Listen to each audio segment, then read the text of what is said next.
Hello.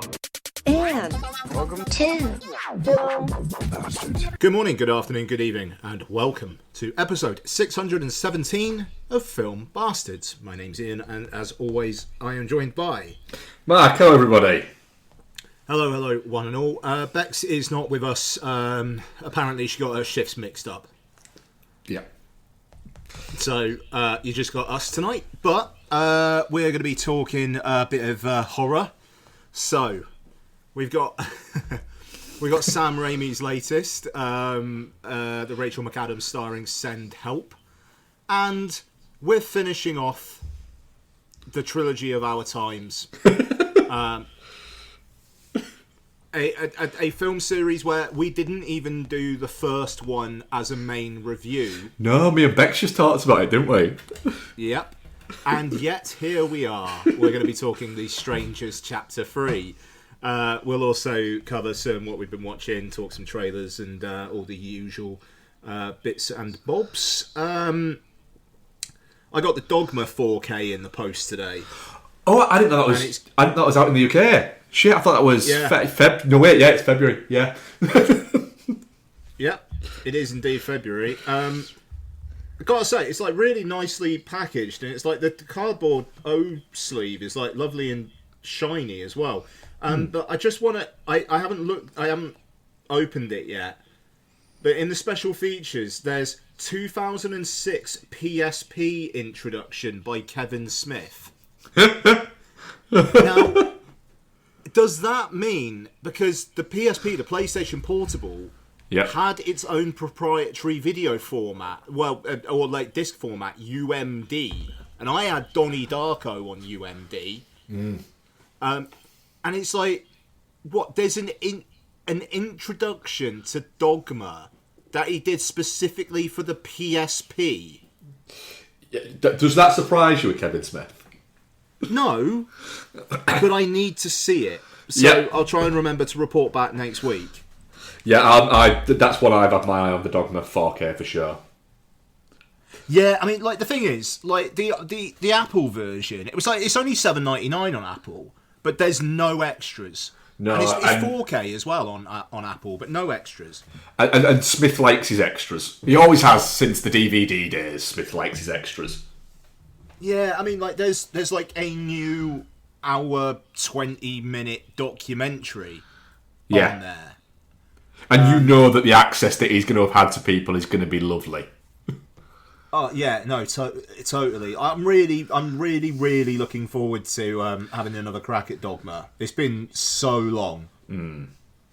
But yeah, anyway, we are a Pod Syndicate podcast, so please do listen to like-minded shows such as Chin Stroker vs. Punter, The Rewatch Project, Entertainment Landfill, and others.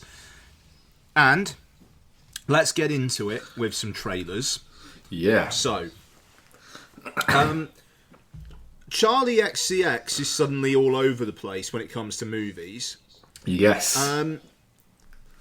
So obviously she did the song Spur Wuthering Heights, which we'll cover next week. Yep. She's in Greg Araki's new film, I Want Your Sex, along with Cooper Hoffman. Somebody else in that as well, isn't there? Yes. Yeah, there is. I'll check while you continue. Olivia Wilde. That's it. Yeah. Yeah. And then this trailer popped up today or yesterday for Erupcja, which appears to be the first film Charlie XCX shot as an actress. And have you seen the trailer for this? I've not, no. It's like she goes to Warsaw, where like her family were from, with a boyfriend who she thinks is going to propose to her, and then she meets up with an old friend and is like, "Yeah, he's not making the earth shake for me." And then they seem to just go on adventures together. Apparently, it is 71 minutes long. Okay, great. And the director, it says like the new film from Pete O's or something. Yeah. And genuinely, I'm just like, I have No idea who that is. I barely know who Charlie XCX is. Although, like, I'm looking forward to the moment. It looks funny. That's out next week as well. Over here. And it's one of those things where it's like, hey, look, if I'm just being left behind at this point, that's great. The film itself, I don't know, if it's 72 minutes long and it's just Charlie XCX having some fun with old friend of hers in Warsaw while her boyfriend is jealous, I could give that a go. It does seem like this guy just makes films that are all really quite short. It looks incredibly hipstery and looks like it could have been made at any point in the last 30 years. Yeah. There's a little bit of a case of maybe slow down a little bit, Charles. yeah, but hey, look, I mean, if she wants to go into acting, like, have at it, why not? I mean, she's been around for like such a long time as well. Yeah, it's longer than people still think. Young, and that's the thing. Like, the whole Brat thing seemed to be the thing that really exploded her into the pop culture. But she's been about. Like, she did that that fucking song. I don't care. I don't care. Yeah, I love it. Like, that was her. Or, like, she wrote it, I think. Somebody else was, like, the main singer on it, and she had the with. And that was so long ago. And she's still around, and she wants to break into films, and cool. I just, like you kind of really inferred there, I hope that it's not too much of her. Yeah. But, fuck it. People like her. She seems... Every time I've seen her in an interview, she comes across alright. I liked Brat. It's a fun album. Yeah, I mean, like, her fucking Glastonbury set, like, really popped off as well. Yeah. Like, that was mad. Like, her Coachella thing, where... Like, I think, didn't she say something like on one of the nights of the Coachella that, like, joked that she should be headlining, not Green Day, and the next night Green Day just went, we agree. What, and let her? I think she played, after them on one of the nights, yeah. Because they were like, yeah, we agree, she should be. Like, we're old. I mean, Green Day very much are one of those bands now where, like, emphatically have all made their fucking nut. They do not need to give a shit anymore. I will just say very quickly on the topic of Green Day, they really had a chance to actually do something with that Super Bowl opening show. Yeah. And it's really, really, really annoying that they didn't. It's weird that they didn't. Yeah, like, that's the thing. Like, the fact that... I have a mild theory as to why they didn't. Interesting. I just think that they looked at it and thought, do you know what?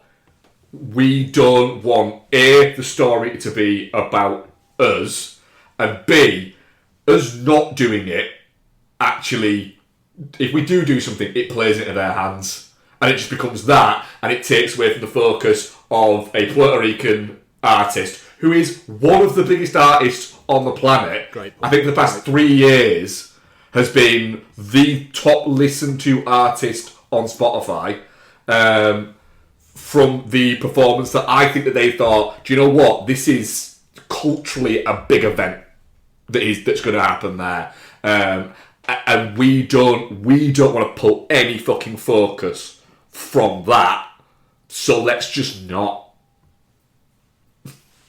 A very, very, very fair point. Yeah, okay. Yeah, I'll take that back. I think you're right.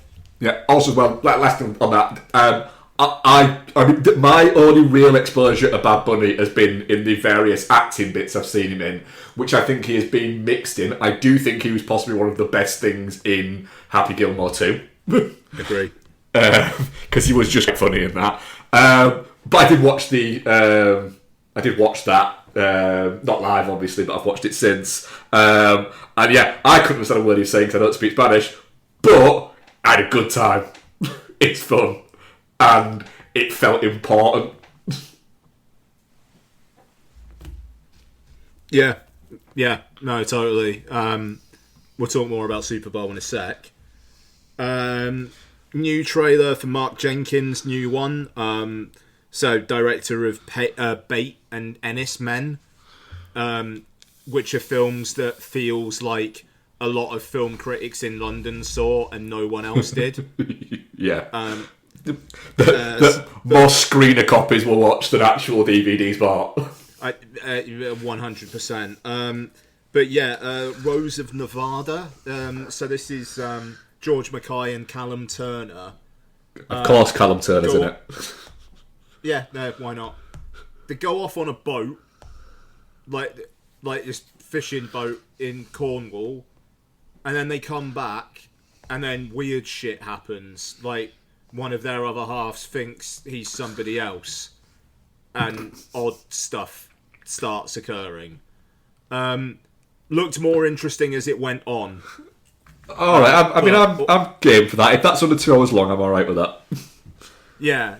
It as long as it is actually like supernatural and it isn't just fucking elevated fucking horror bollocks. Yeah. It'd be nice if it had some eeriness and some scares, and it looks like maybe it does. We'll see. And then, have you got any non-Super Bowl ones? I don't know if I think I do. Let me have a look. That's Super Bowl. That's Super Bowl. Super Bowl. That's a Diet Coke advert. Super Bowl. Super Bowl. Super Bowl. Super Bowl. No, they're all Super Bowl. Oh, actually, I've got one. Exit 8. Ooh. So, what's that? This is based off of a very, very short video game that I played on the Switch. I thought I recognised the name of it. Yeah, so basically, the game, and I think the trailer's pretty much this as well, it's basically a commentary on how the Japanese subway system feels like it will never end, which is correct. And basically, you see a sign that it's like gate 1, like exit this way, and then it's like platform 1. And you're walking along, and then you get to like say platform 2, and then you're walking along again, and it goes back down to platform 1. It's like, what the fuck's going on? And then like you notice like everything's the fucking same. Posters on the wall are the same. The guy walking past you looks exactly the same. And then the whole point of it is you've got to find the anomaly. What's different? And if there is an anomaly, you need to turn back. And if you spot the anomaly and turn back, then you go, and then it kind of goes up to gate 2, and then you're walking along again. And then, is there an anomaly? And then, if you don't spot the anomaly, and there is, and if there isn't an anomaly, you just keep going forward. But the whole thing is, if you don't spot it, and you keep going forward, or if you think you've spotted one and you go backwards, then it takes you back to the beginning. Oh, yeah, that just sounds confusing. So yeah, it's like. And then sometimes it'll be like really innocuous stuff, like a poster's different. And then other times it'll be like a jump scare kind of a thing. And yeah, I mean, it, like Lots and I she was fucking fascinated. Lots and I kind of like got through it and managed to, and it's like once you beat it, then it kind of, there's a poster on the wall that says you've spotted, 3 out of 25 anomalies, and you can just keep on replaying it like until you found all of them. Yeah. So there's a good bit of challenge in it. It costs like $5. So this looks like it's going to be that. It's like a guy has to escape this and find Exit 8 by spotting these anomalies. Go on then. That sounds fun. Yeah. It sounds like a fun concept for a horror, to be honest, so why not? The trailer just looks very, very game respectful, and let's see. Neon have got it in the US, which would seem to say something about its quality. So we'll see. Yeah, I mean, fucking hell, that Iron Lung has done gangbusters, hasn't it? So I'll watch that when it's on VOD. yeah, me too. I kind of feel like we should have an opinion on that. Yeah, Yeah. a couple of people I know have seen it and have said that I've nothing to do, that I've never played the game, that said it's solid, it's good, it's fine. Yeah, nice. Fair play to the dude. Fucking made some real bank on that as well. Good on him. Yep. And you know a studio will want to finance a second one now. Oh, yeah. Thing out of it. So, good for him. So, Super Bowl. Yeah. It's interesting, this. Noel said to us on our WhatsApp chat, didn't really feel like there were a lot of bangers there. And Nope. yeah, Yep. It's weird that we didn't get a Doomsday one. Like, that just feels a bit weird. Yeah, it did. I mean, I suppose there is an argument that comes out at Christmas and Super Bowl spots are usually summer things, but with that weird, like, 3 or 4 trailers that we had, and then it didn't really lead to anything. It's weird in the sense that, like, you had the Minions one. We'll come individually in a minute. But you had a Minions one, a Mario one, a Hoppers one, and that's three. That's 3 kids movies. There's no getting away from it. That's 3 kids movies, and then the Mandalorian and Grogu one as well. It felt like you didn't really have. There was no kind of. It was all fluffy.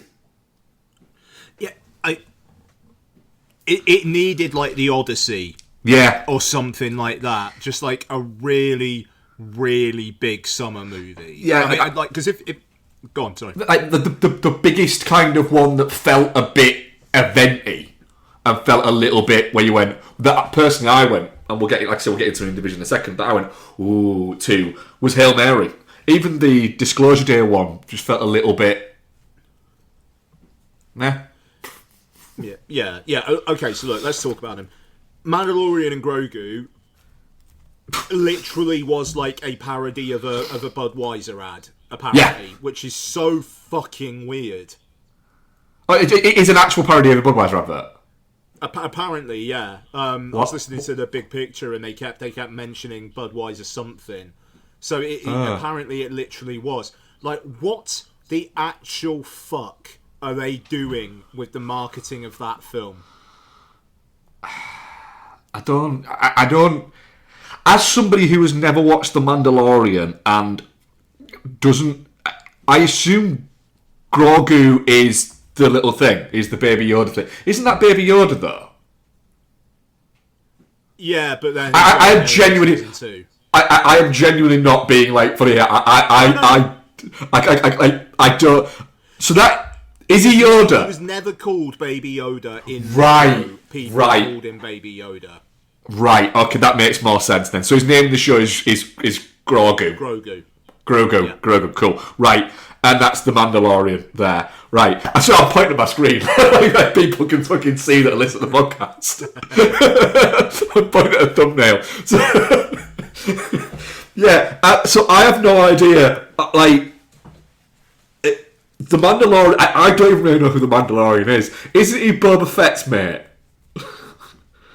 Like, aren't they from like the same place, the same like unit? Yes, I mean he definitely knows Boba Fett, and Right. I think they're friendly because Boba Fett had the old spin-off show from the Mandalorian because he was in season 2. Then he had the Book of Boba Fett, but then the second half of the season of the Book of Boba Fett was basically The Mandalorian season 2.5. Yes, which I've heard people mention on other podcasts.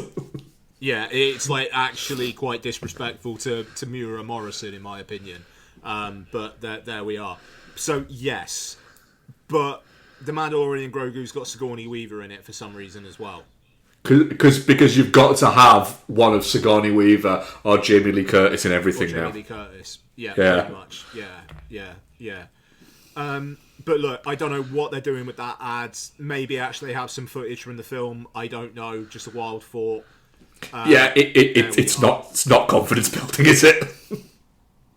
No.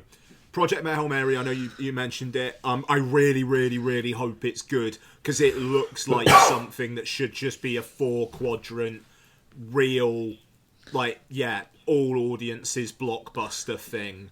Yeah. And I just really hope it's good. I really hope it's good. I'm watching it going, oh god, it's going to make me cry in a cinema about a rock man. Yep. That's what I was thinking as I was watching it. And it just, I'm looking forward to it. I want a big space opera. Not a space opera as such, but in a similar vein to, and it's written by the same guy, isn't it? To like The Martian, where we just get this is fucking end of the world shit. Let's go. Yeah, absolutely. The trailers for this have been good. I think it comes out in 5 or 6 weeks, so we don't have too long to wait. It's not far. Supergirl. I really, really hope it's good. I really hope it's good. I have a feeling it's not going to be. Yeah. I'm really, really worried that James Gunn got over his skis with literally having this come out a year after Superman and then having another Superman out next year. Yeah. It's that, yeah. It just feels a little bit like DC's constant problem is they try and run before they can walk with creating universes. I agree with that. I will say though, I do like how Jason Momoa genuinely seems way more into playing Lobo than he ever seemed to be playing Aquaman. Yeah, he seemed to give up Aquaman after he got cast. Not even after the first movie, just after he got cast, he was like,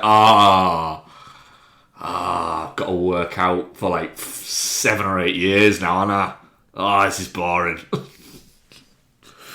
I will guarantee you, Momoa had more fun on the set of Wrecking Crew than any of the times he was making the Aquaman movies. Oh, yeah.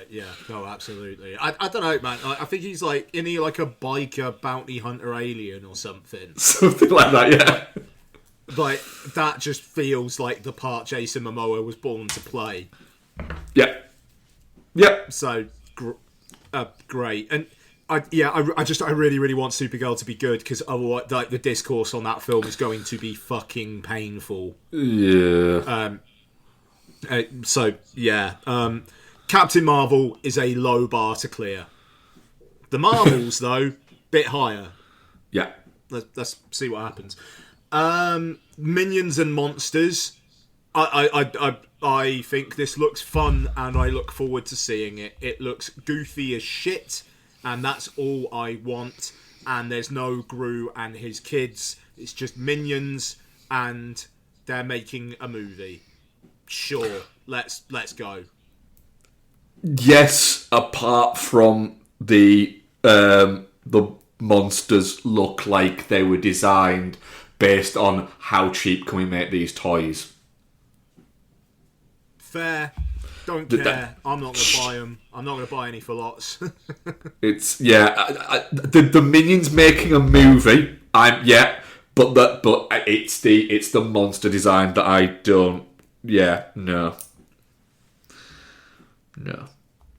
I just all I need is a mummy and a minion, hand out the toilet door, grabbing some some mummy wrap, thinking it's toilet roll and using it and undoing the mummy. I'm a man of simple tastes. That will do. So yeah, that's Minions. Disclosure Day, like you said. You know, it looks like it's going to have some decent set pieces in it. The bully me from laugh that it. Go on, the bully from the In-Betweeners is in it. Great. Yeah, like literally that was the bit that I remembered from the trailer. It's the only bit I can remember from the trailer. I went, hang on a minute, is that Donovan from the In-Betweeners? And it is. Casting's doing the work, you know. Like good. Good on him. Yeah, I think it's funny that it kind of seems like a conspiracy theorist might be the hero of this film, and I'm not sure that's the message that we need in cinema right now. It seems to be an awfully popular trope in films at the moment. Yeah. Look, we'll see. It's Spielberg. I trust in Spielberg, and I thought that Times Square billboard was a really fun teaser to kick things off. It's just a shame the stuff since then's not been so much. I want this to be more Minority Report Spielberg than the more fluffy Spielberg where it's about the wonder and all. In the end, it's about the wonder and stuff like that. I kind of want this to be dark. I want it to be maybe a little bit grisly in moments, and I'm worried that it's not going to be. Yeah, you kind of want in the last half an hour of War of the Worlds. Boom. Yeah. Exactly that. But look, we'll see. Any others before the one kind of biggie for me? Unless your biggie is Hoppers, then no. I didn't watch the Hoppers one.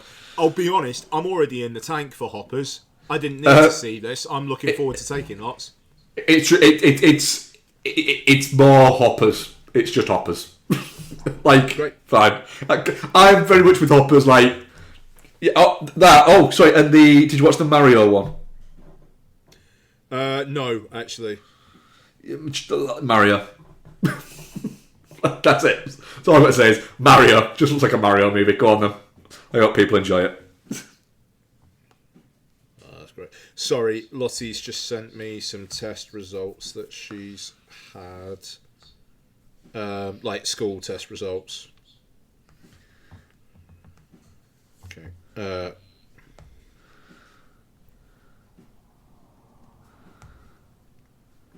It's like standardised tests that they have in year 7, and she's done.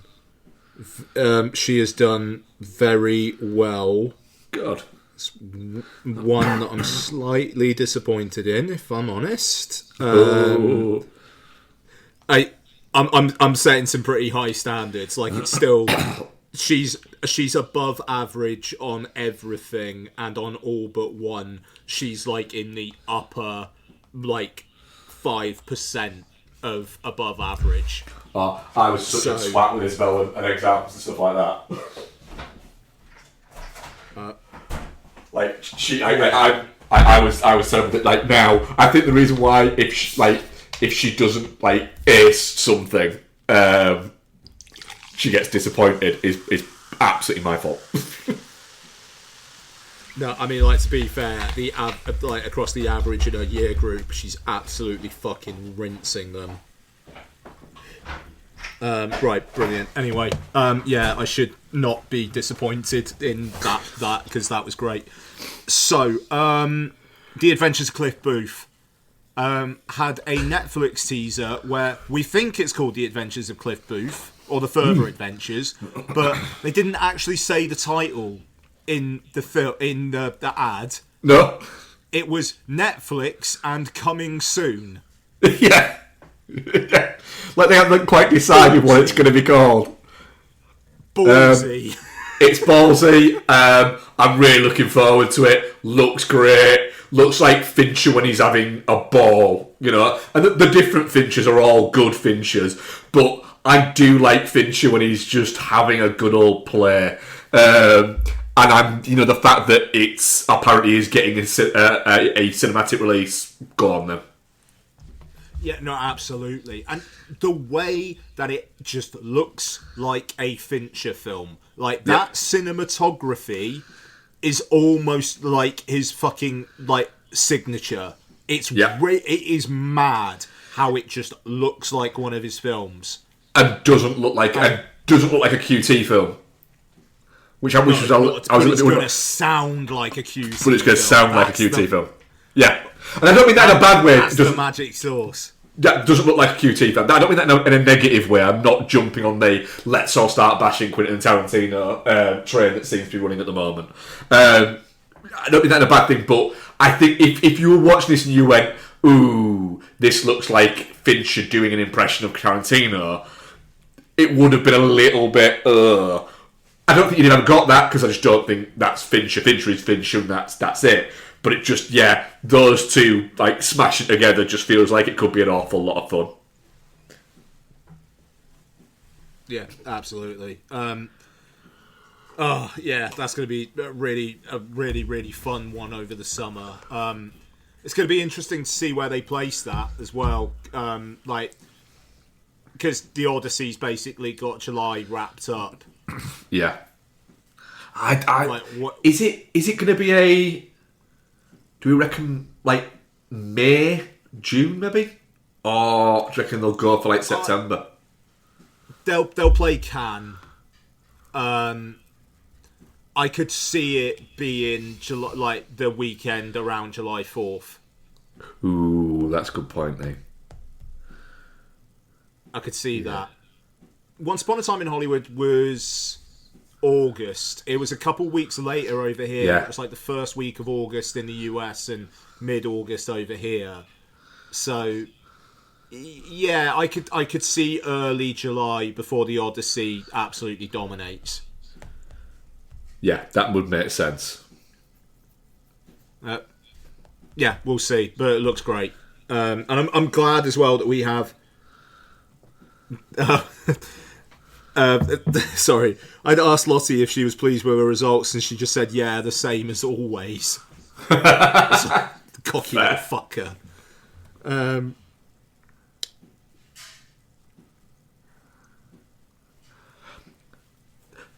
There was a bit of news that I don't remember us talking about from last week. Go on. Fast 11's been announced. Yeah, it's actually got a confirmed. Like Universal have actually confirmed the release date. Hey. Yeah, budget 250 million. Release date Friday the 17th of March 2028, and it is called Fast Forever. March is an interesting choice. Yeah. I don't think it's a bad choice, but No. it feels like a little bit like literally that franchise has run out of gas and fucking Uncle Vin is pushing it up a fucking hill right now. Yeah, look, I mean, it won't have any big competition. Nope. They'll absolutely rinse the fact that it's going to be the last one, and it will be the last one. Yeah. I don't think we're even getting any kind of like Grandpa Vin ones. I think they are done with Diesel. I mean, he literally, by the time it comes out, he will be, what, 61? Yeah. I mean, there you go. And it would be so fucking funny if they, like, because he said, oh, this next one's going to be a return to the street racing culture. And it's like, you ended with a dam exploding and everybody apparently dead in a helicopter crash. Yep. How are you getting back to street racing? Yeah. It's going to be... fucking Vin Diesel's going to wake up and go, oh, fucking hell! It was all a dream. It feels like, is it going to turn out to be something like that? It won't, obviously, but my God, like, how are they going to write themselves out of that? So the thing is, that somehow they're going to get it back to street racing, and it is going to be DiCaprio meme central. Oh god, yeah. With a CG Paul Walker all up in it. Yeah. It's gonna be it's gonna be 8 hours long. Yeah, maybe they'll finally answer the eternal question of why he named his kid after his alive brother-in-law. Yeah. Still makes me laugh. It's such a good point. Yeah, and they announced the Mummy formally, Fraser and Weiss returning, Radio 2028 Silence directing. Yep.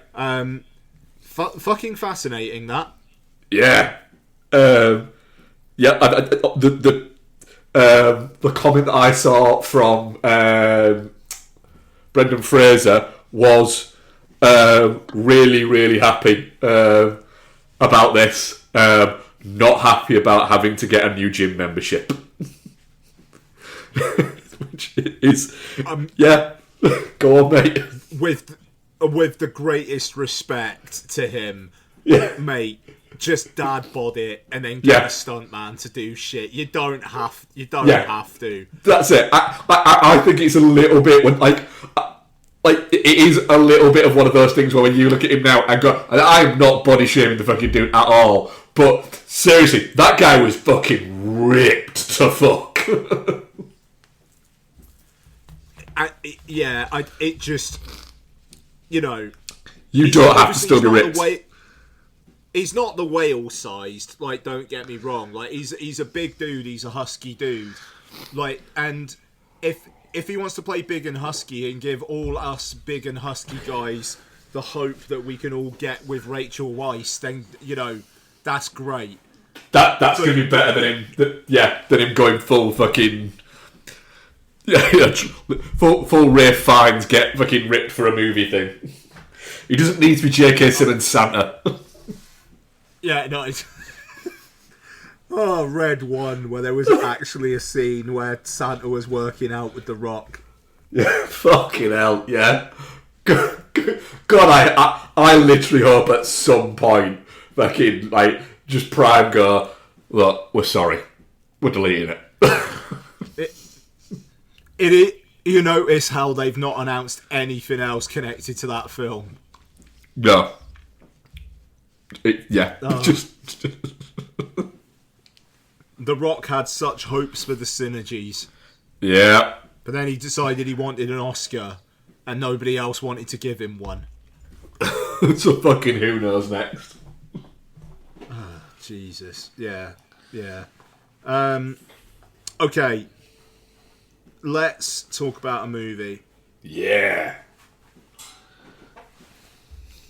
Let's talk about The Strangers Chapter 3.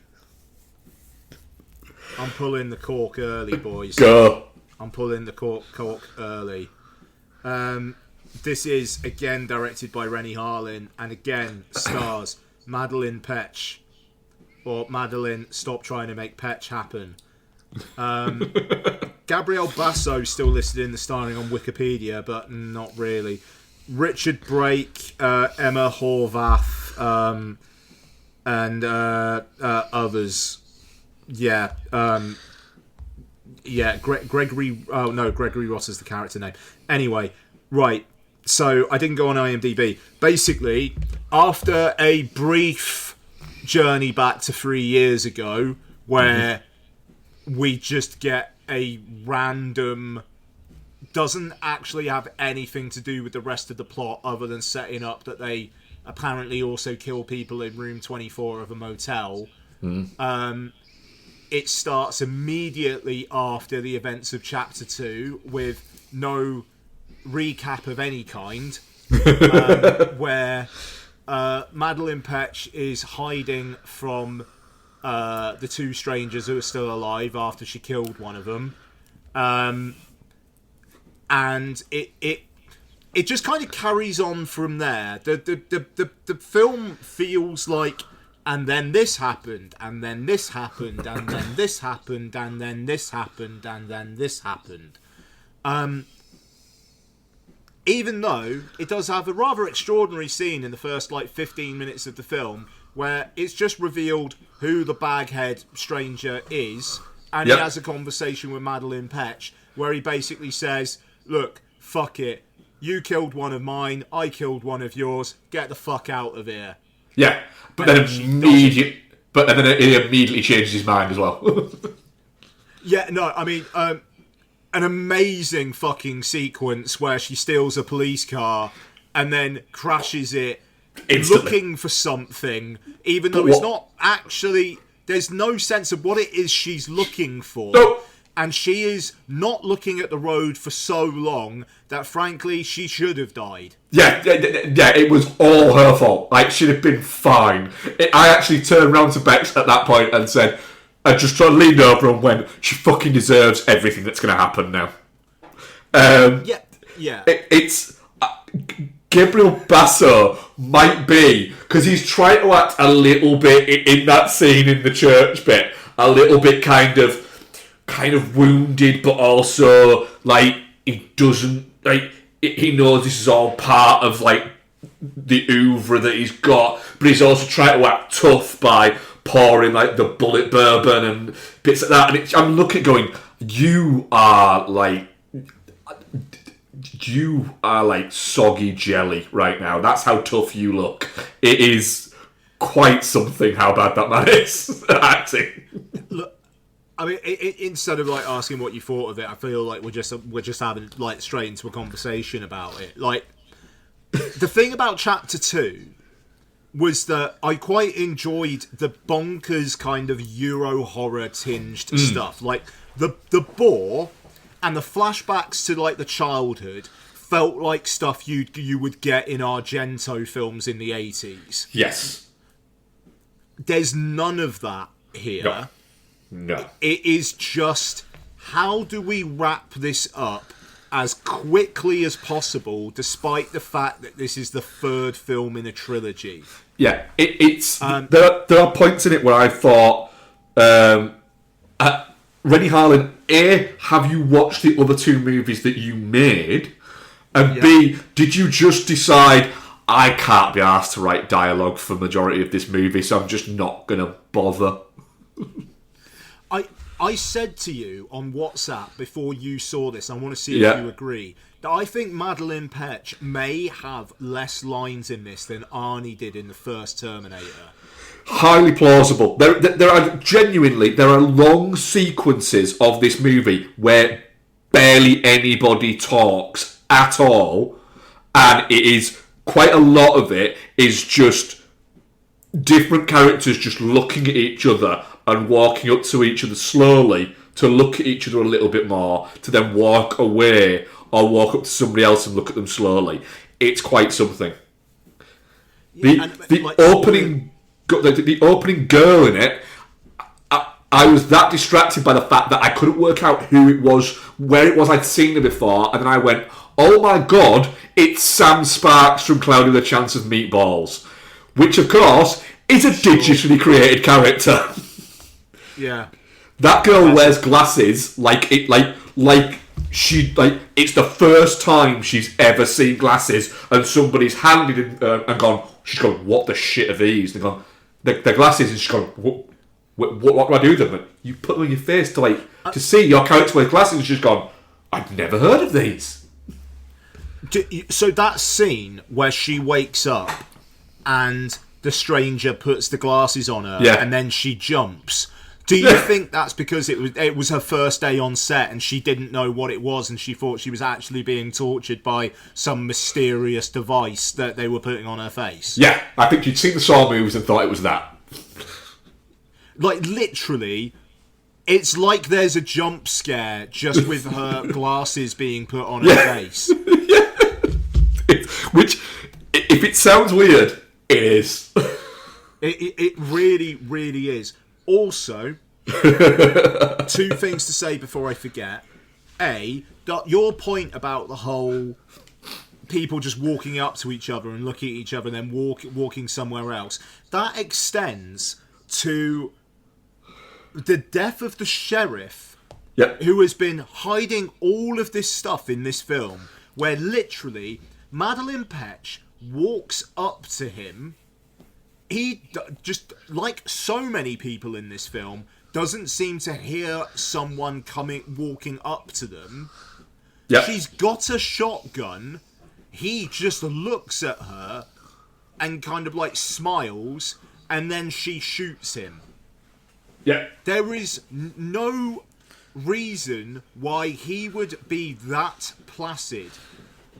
It just happens. It's like Richard Brake said, "Fuck you, Rennie. I am not standing up. Deal with it." Yeah. There is a weird, there's a bit where it appears like there's some decent makeup and de-aging done on Richard Brake. That is actually really quite good de-aging. It's some of the best, genuinely, some of the best de-aging I've seen. In the courthouse, was that him de-aged? Yeah. That's very good. It's really good, isn't it? Like, genuinely. I thought they cast a younger actor. No, it's him. It's really good de-aging. Yeah, I think what they've done is they've aged him up a little bit in the general scenes, so that you don't have to de-age him down as much there. Sure. But yeah, it's really, really well done. But then, and I think you appreciated this moment as well. So it is a good shock one where he, I suppose all the time, remember, where he kills his deputy, who basically just goes, and basically outs the town, that the town know that these people just randomly kill people, but it's okay, because they're just out of towners that they kill. So, Steve Martin, fucking Goldie Hawn, you're fucked. But... go on, sorry. And then kills him, and then the literal worst, the worst, like, sneaking a body out of somewhere ever. So, I imagine folks listening to this have not seen this film. Literally, it cuts to a shot of him in broad daylight dragging a body and then having difficulty putting it in the boot of his car, which then cuts to 3 people in a car looking at him, and it, like, including, like, who was the third person in those 3 people? Was that, like, her driver / bodyguard? Yeah, I think so. Chauffeur and bodyguard, yeah. Like, because I had to remind myself, oh yeah, her sister said she was going to come and get her in chapter 2. And then it's like, right, the sister's there, her boyfriend, who I assume is rich, is there, and her bodyguard is there, and there is no expository dialogue whatsoever.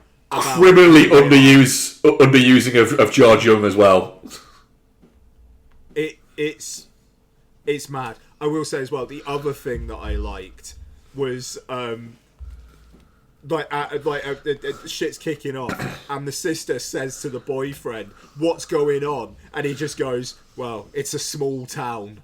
And it's like after like they've seen like murders and bodies being dragged around and whatnot, but which is kind of, you know, it is paid off, but in this by what you said, where it is like, yeah, the whole town knew this was happening. Yeah. But but it was just like, yeah, as long as you don't kill anyone in town, we don't care. Which is the only excuse for how, when Madeleine Petsch is in like room 24 in that motel, and they're screaming and there's blood all over the place, and generally when they use that room, that they can just walk out and everything's all right. Yeah, as long as you only kill people from out of town, you're all right. This one doesn't have the almost surreal shit at times. No, like the Boar. It is like the minimum viable cut. That still isn't. It just isn't viable. they needed 5-10 extra minutes of just some fucking dialogue. Yeah. But they just cut the film to the bone. Yeah, it really is. Genuinely, I was gobsmacked at how much of this movie is just Madeline Petch and Gabriel Basso just looking at each other, but a lot of the time in their masks. But then, yeah, she knows who he is. Yep. He knows she knows. But Yep. when he's got that mask on, he doesn't say a bloody word to her. Yeah. And there's a point where she decides, fuck it, and she kills the other one. She quite easily could have then just killed him, but she decides to not. Yeah. And then later on decides, nah, I might actually. But also just fucking just walks off with the mask, making you go, oh, is she going to become a, I don't care. That ending after 3 films is so insulting. Yeah, there's an element of, right, I would be fascinated to sit Rennie Harlin down and go, Rennie, just out of curiosity, why did you make these 3 movies? And then, on top of that question, how? It just, zero quality control. Yeah. And what her arc is in this, I don't know. But do you know what? Looks like a movie. They shot it on actual sets. That sawmill interior looked good. Rennie Harlin knows how to shoot films. But yeah, like it's a real weak sauce way to end these films. It's not nearly as interesting as the whole kind of like fucking Stendhal syndrome shit that it was hinting at in the marketing. Is that no? What am I thinking of? Stendhal syndrome's an Argento film. Yeah. The Stockholm syndrome. Stockholm syndrome, yeah. You know, where it's like yeah. And yeah, look, this. I think it'll be in my bottom 10 at the end of the year. I'm pretty sure it will be. And Strangers Chapter 2, it just like is Citizen Kane next to this one. Yeah, it's not very good. Yeah, that is what I'd agree with on there. The first one was shit, but was kind of, it wasn't quite Geostorm, but it was she was fun enough in it that you wanted to watch another one, knowing there was going to be another one. Strangers 2, Chapter 2, it has its moments of, like you say, of just being a bit mental. And then this one just, it seems to want to have a bit of a, almost like a pensive sort of deep moment. Like it was arcing back to before elevated horror became a thing, and you actually had just well-made and beautifully shot horror of the sort of early 90s, where you had them that were trying to invoke things rather than just be gory. You got this imagery, but the problem is, we watched a film a couple of weeks ago in Return to Silent Hill that, again, not even a good movie, but did that better than this does. Yeah. This is just it makes no sense. Return to Silent Hill doesn't make that much sense, but at least with bits of Return to Silent Hill, you almost had a little bit of a little bit of Phil. Is it Phil Tippett who did a lot of the Thing and whatnot? Yeah, you had a mixture of like Phil Tippett and fucking Phil Ridley. Yeah, like Starship Troopers, like Griblies and whatnot. Yeah. You had that kind of element where it was quite nightmare fuely. This was two people just in masks, staring at each other and walking around each other slowly. When you're going, why don't you just kill him? Why don't you just kill him? You could just kill him. It seems like you could kill him by now. And then she kills him in the end and you're like, do you know what? You could have done that so many times. And I will say as well, there's like a 10-minute sequence in this, which is the origin of one of the strangers, and then that stranger gets killed in the next scene. Yeah. Brilliant. Well done, guys. Yeah. Yeah. Shit. Like, Rennie Harlin got his bag. Like, they've probably turned a profit. Apparently, Madeline Petch said that they were planning on editing all of these together and putting an intermission in the middle of it. Fucking go on, Good then. luck with that. Go on, then. I want to see that. Like, I genuinely want to see that. Because I want to see if it can make sense. You imagine watching this of like in a 4.5 hour stretch with an intermission. I am looking forward to it. Okay, fine. I am going to get snacks. Okay. Mark, what have you been watching? Ooh, what have I been watching? Trying to make use a little bit more of the 4K player. I don't think I've used it enough. So I'm trying to watch more films in 4K. Nice. Had a minor little thing where we've discussed this quite a lot on here about the build quality of 4K as being poor, haven't we? Well, the quality of the players themselves. Yeah. But yeah, I mean, Mark has heard many a tale of a busted 4K player from me. So when I put it on the other day, it wouldn't work. It frequently does take a few goes to get it to work. So I had to completely reinstall the firmware. Oh, Christ. On it. And it came up and it is... You got the Sony, haven't you? Yeah. 700. Yeah, and it came up and the display now is completely different than it was before. Like it's a different player. But it still wouldn't recognise a disc. Right? Right. Then I got it to recognise a disc, but it just went completely off.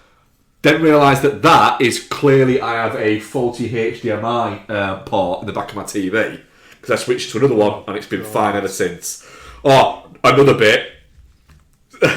Mild tangent here. Watching a movie, not one of the movies I'll discuss later on, and I noticed a line about a third of the way across, coming if you look at it from left to right on my TV, just a line of like just straight down dead pixels. Right? So I was like, fuck. I was already kind of mentally going, right, can't at the moment because I had just had Christmas, had a few expensive months, but I'm going to look at it this, put the TV on the other night, it's gone. It's back to normal.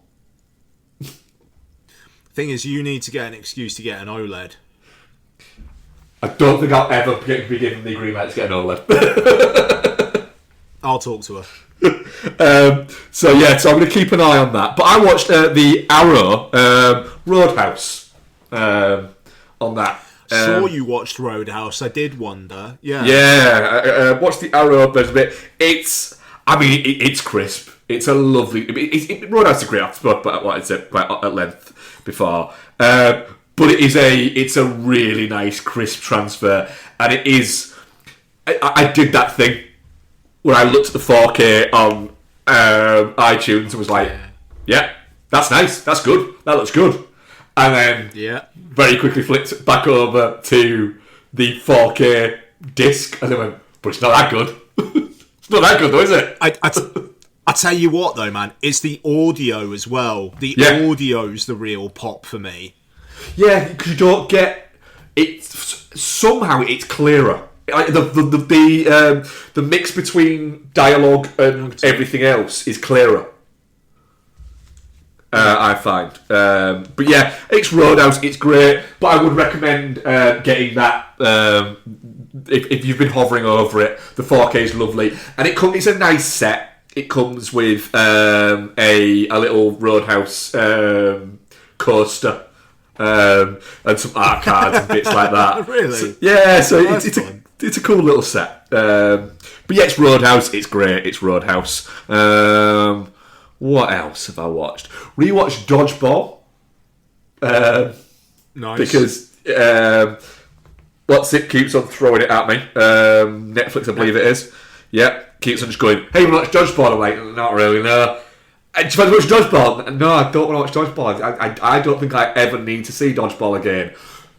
Do you want to watch Dodgeball? Yeah, go on then. So I rewatched Dodgeball. Dodgeball's fun. It's a really funny movie. It's aged not great. I'll say that. Ben Stiller's character basically being a sex pest is a bit, yeah. Also, Vince Vaughn seemingly... Vince Vaughn's character being a sex pest, because Well, he kind of is as well. That's the other bit, is Vince Vaughn's character kind of been a sex pest, but you're supposed to be okay with it because he's Vince Vaughn and look how hot he is.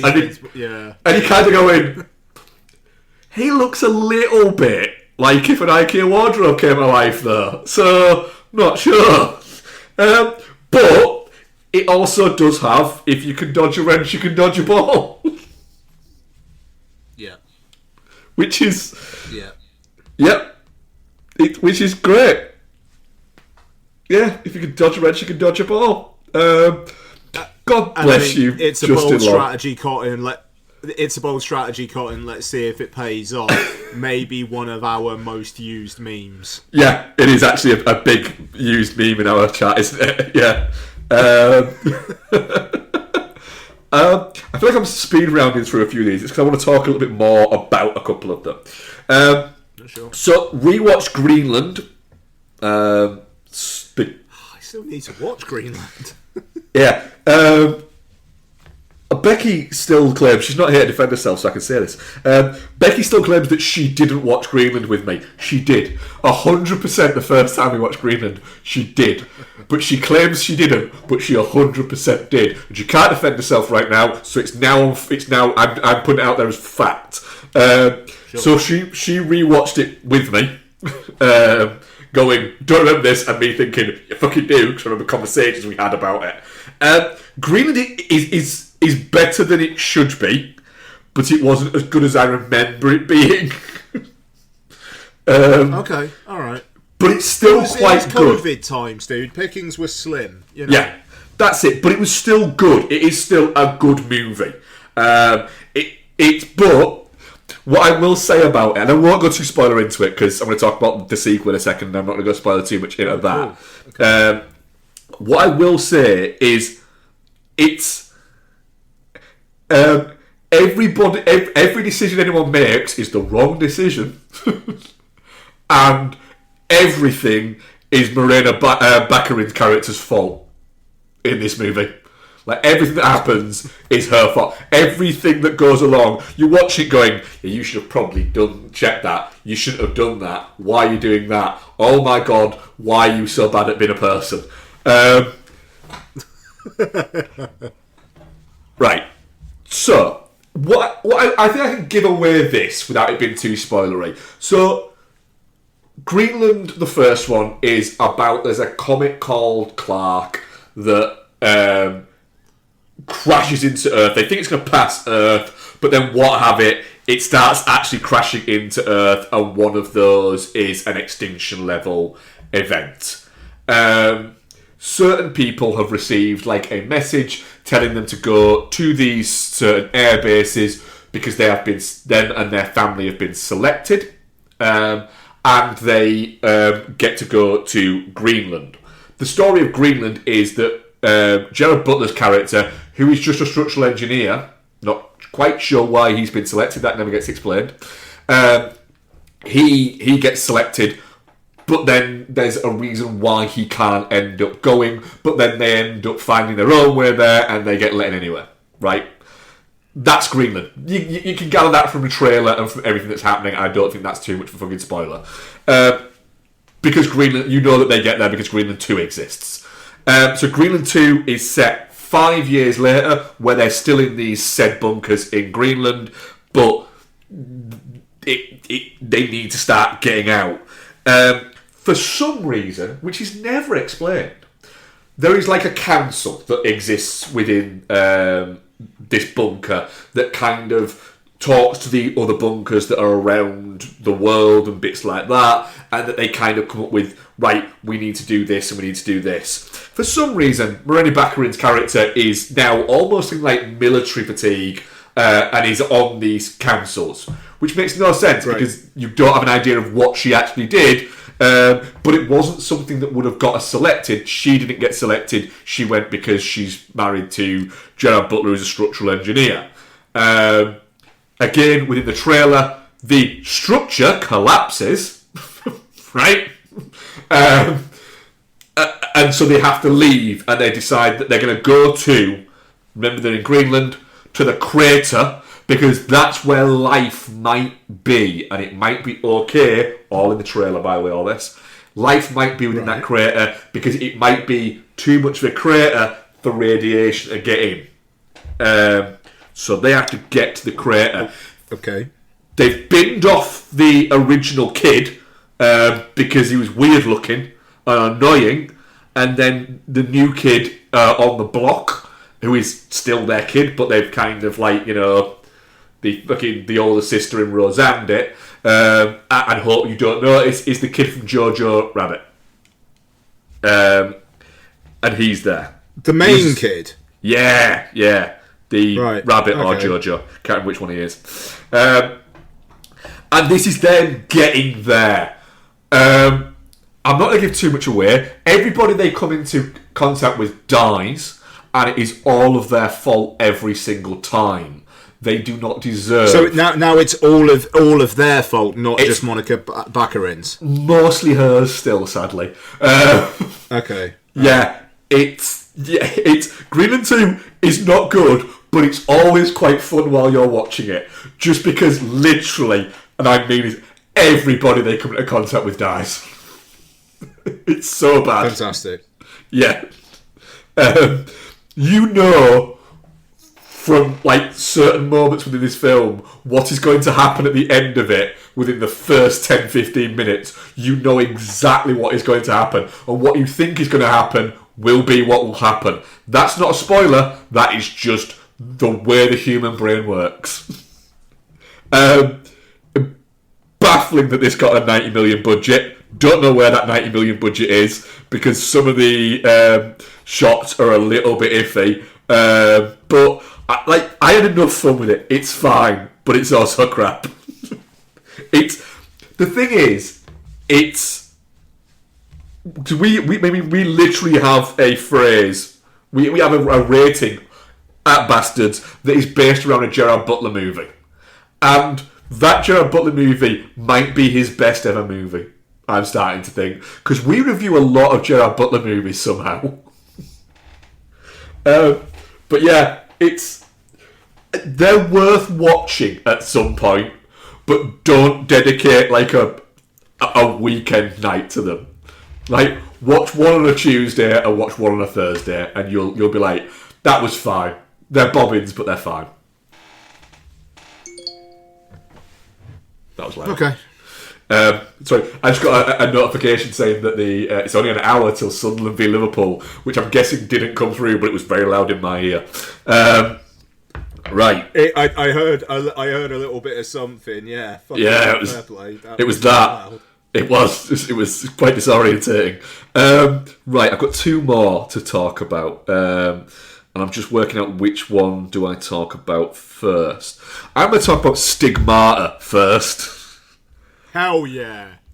Rupert Wainwright Stigmata. Rupert Wainwright Stigmata, yeah. With hot mess pioneer Patricia Arquette and Gabriel Byrne. Gabriel Byrne is in that cunt, isn't he? Yeah. Yeah, he's just stuff. Gabriel Byrne all around the place. Jonathan Pryce. Give me some of the other supporting cast, because I feel like there must be a couple of good character actors in there. Jonathan Pryce is there as a Cardinal, because I reckon Jonathan Pryce has played Cardinals that many times that he turns up to wardrobe and that someone goes, "Oh, you've already been." And he's gone, "I brought this from home." Yeah. Like, it's that level of Cardinaling. It's who else have we got? Nia Long looking like she's way too conservative, and I don't mean that in like views, but just like like she's way too sensible to be playing the character that she's playing. Billy Corgan does the music. Anne Cusack, like music by Billy Corgan is the credit. Yep. Incredible. I've got a good music by coming up as well later, by the way. But yes, great. Yeah, Anne Cusack's in it. The sister that's not Joan, that everyone doesn't realise, that everyone will watch and go, she sounds a little bit like a Cusack, because she is, mate. And Portia de Rossi is there with dreadlocks. 90s as fuck, man. Patricia Patrick Arquette, Muldoon, Gabriel Byrne, Patrick Muldoon, Jonathan Pryce, fucking Portia de Rossi. Yep. Oh, chef's kiss. It is. Do you know what? I had a great time rewatching this. I bet you did. It sounds brilliant. I wish I was watching it now. This was I think. I love talking to Mark. Sorry. I think when I got my first DVD player. Hell yeah, man! Yeah.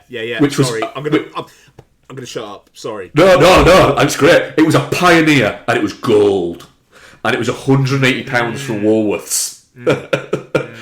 Right?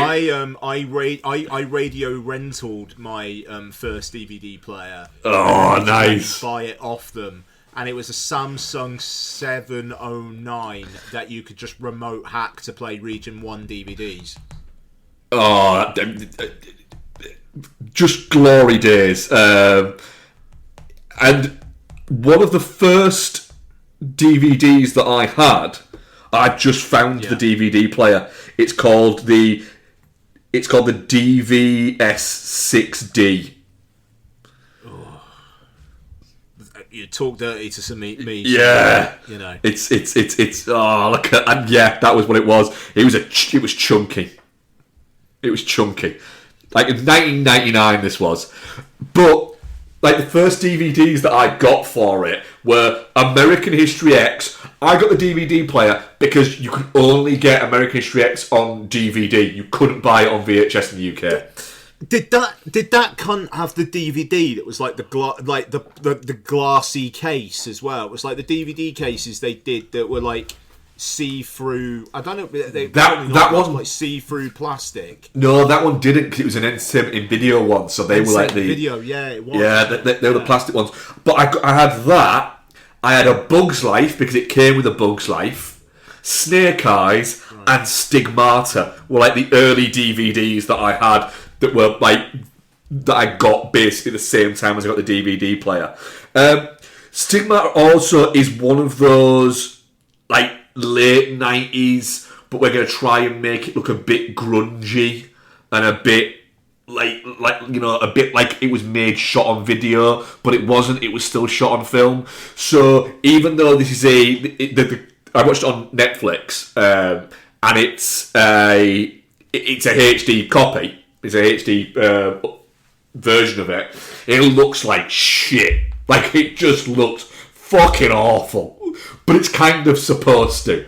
I had a great time rewatching Stigmata. It's such a gnarly just piece of like it almost is like the last proper 90s film. Because it's 1999 and movies around 1999 were starting to become like almost like noughties movies. You know, like that some people say like 80s movies didn't stop in 1989 or 1990. They ran till about sort of 1991. It's almost like noughties movies started before some noughties movies started before the end of the actual noughties started. And that's what Stigmata is, like a proper 1999, but it's a 90s fucking movie. It's really fun.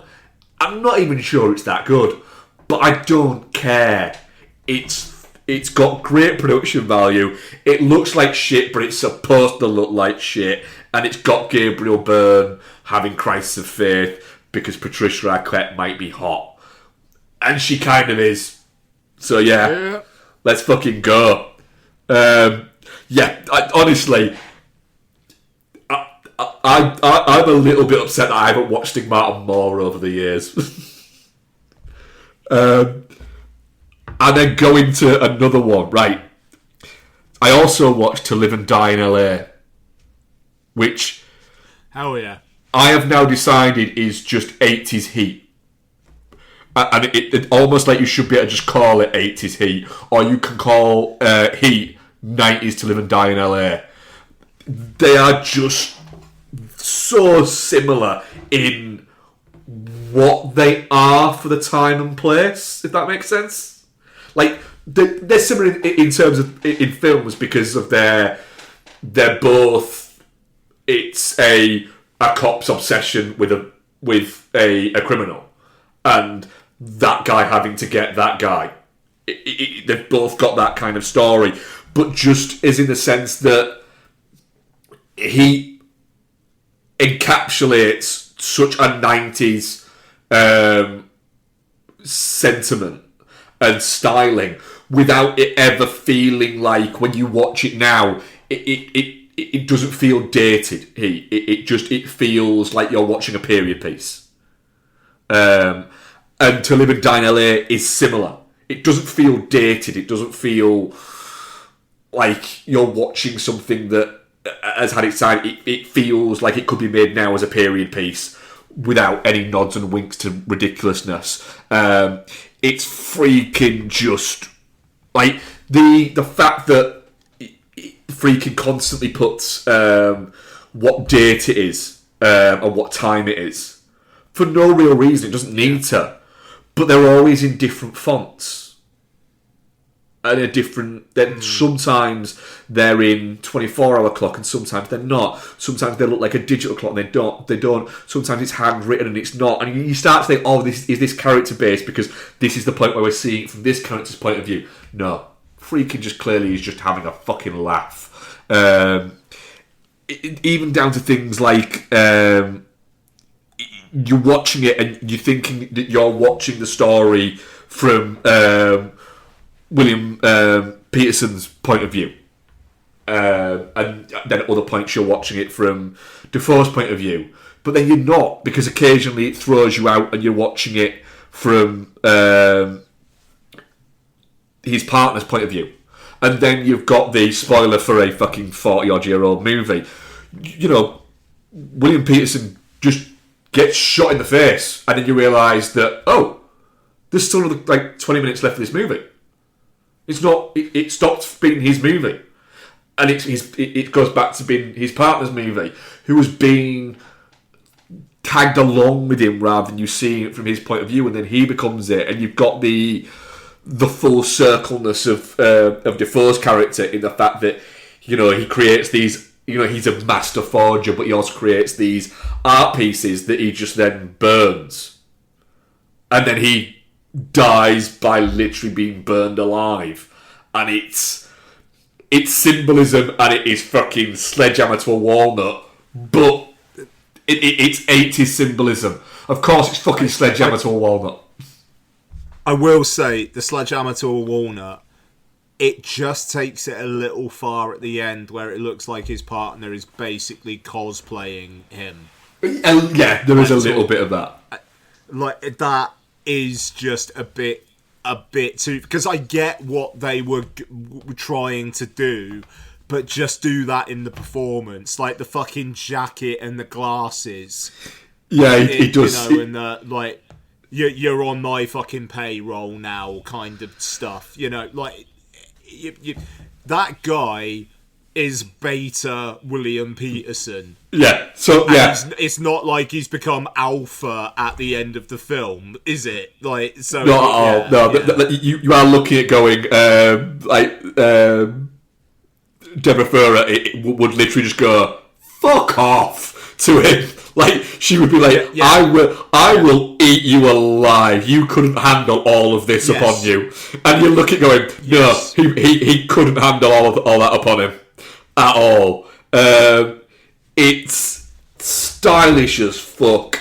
I like the fact that after doing like the French Connection and things, that freaking wanted to do just a realistic car chase where the cars just get stuck in traffic. and shit like that, Yeah. and things break. It's just spectacular. Did you watch it on Prime? I did, yes. Yeah, they've got like the 4K version. Yeah. It looks really, really nice. It does look really nice. I mean, it made me go, right, no, I'm going to buy that on 4K disc because I just want to own To Live and Die in LA as part of like a curated thing that I'm doing with my 4Ks.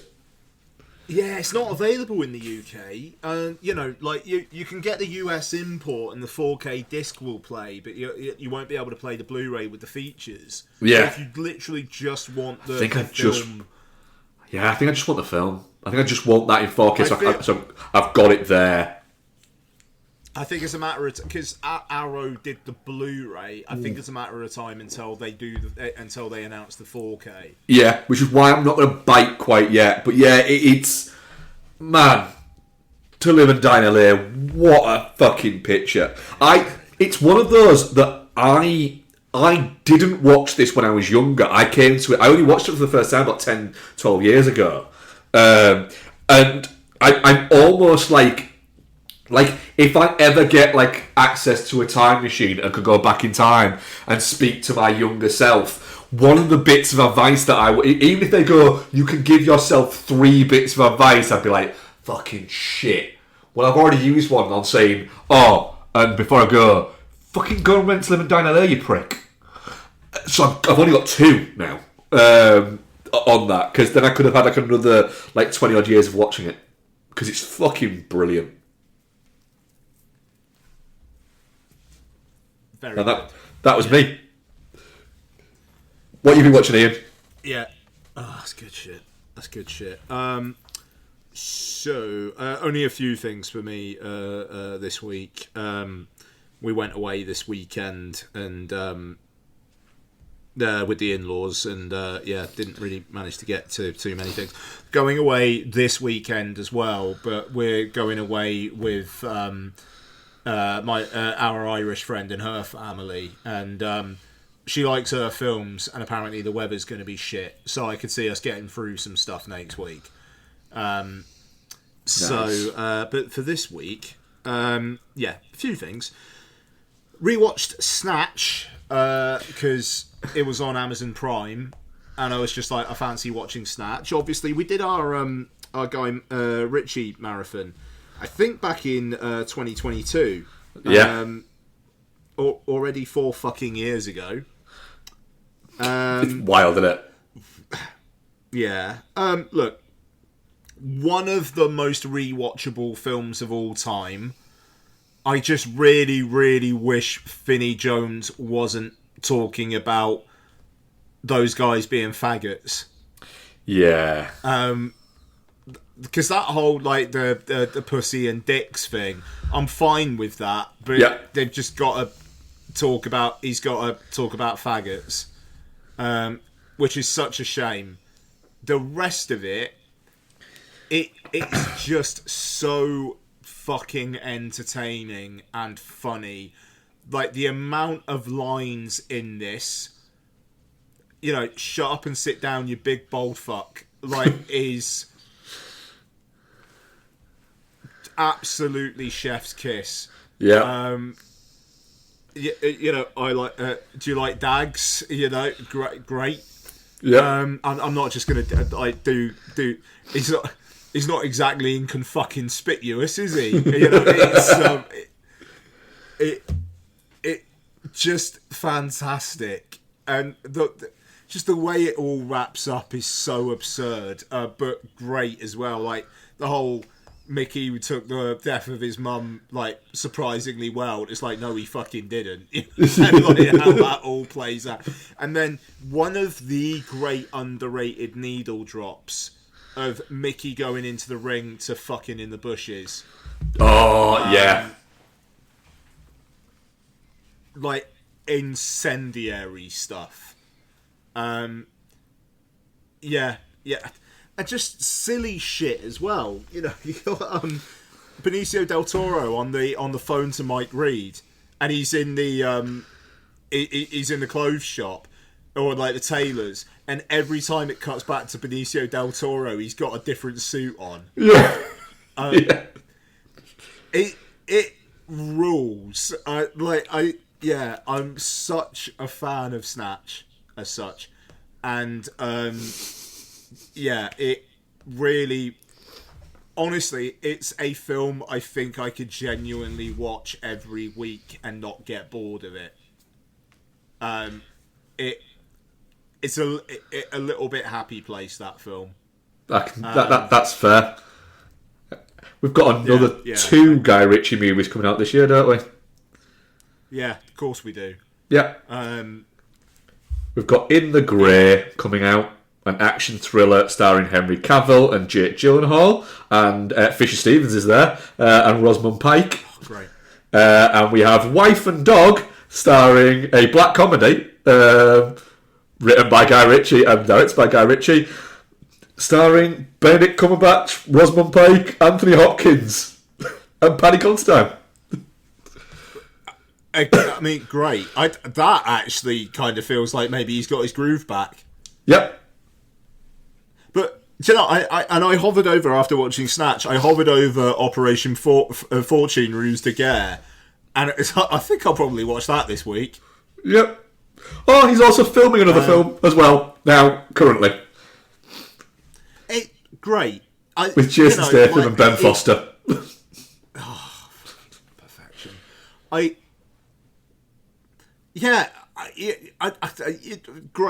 Great stuff. It would be great if he could slow down, and it kind of feels like he's constantly just got a big tax bill or something, but also the dude likes working. And in all of this, he also did the live action remake of Aladdin. I mean, the mad thing is, it's like the live action remake of Aladdin. He did that, and then since then, in the 6 years since then, he's done 1, 2, 3, 4, 5, 6, 7, 8. And I reckon that Viva La Madness, the one that he's currently making at the moment, I won't be surprised if that comes out this year. Yeah.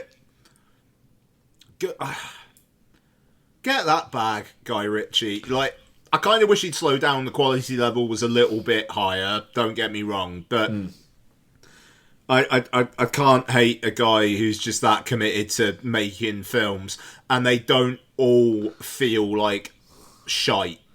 No. Like some are better than others, but they don't all just feel like straight to streaming 1 out of 5 shite. No, he seems like he's making them for a reason. Yeah, but I like Snatch and The Man from U.N.C.L.E. I feel like might just always be my 2 favourites. Yeah. So yeah, Snatch.